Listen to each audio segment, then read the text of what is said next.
Modern Christians often treat prayer as a space for our own words, our needs, our fears, our plans.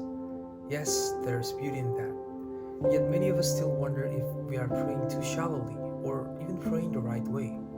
The Psalms offer a deeper invitation, not just to speak to God, but to learn how to speak with God. Psalm 120 opens a remarkable collection known as the Songs of Ascents, Psalms 120 through to 134. These were the prayers of travelers, sung by God's people as they journeyed upward toward Jerusalem to worship. They are pilgrim songs, words shaped for those on the move, reminding us that faith itself is a journey, not a destination we have already reached. The opening cry sets the tone. In my distress I called to the Lord, and He answered me.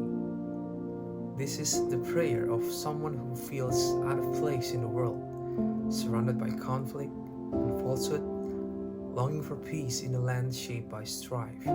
It gives language to the quiet ache many believers carry, the sense that this world, for all its beauty, is not quite home. One of the gifts of praying the Psalms is that they give us words before we have the emotions. They teach us to trust before we feel secure, to praise before we feel grateful, to hope before we feel strong. The psalmist does not wait for the heart to be ready. He lets prayer shape the heart. As the journey continues through the Songs of Ascents, the focus shifts from distress to confidence. I lift up my eyes to the hills. Where does my help come from? My help comes from the Lord, the maker of heaven and earth. Prayer becomes not just a cry for rescue, but a rehearsal of trust. These pilgrim prayers reminds us that we are travelers. We live here, but we do not ultimately belong here.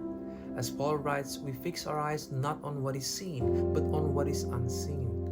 The Psalms train our vision, slowly loosening our grip on what is temporary and reorienting our hearts toward what is eternal. The journey that begins in distress ends in worship. Praise the Lord, all you servants of the Lord.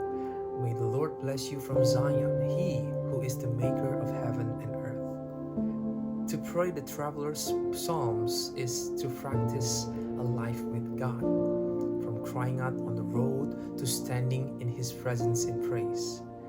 Prayer is not just something we bring along on the journey. It is part of the journey itself, shaping us into pilgrims who learn step by step to trust the Lord who guides the way.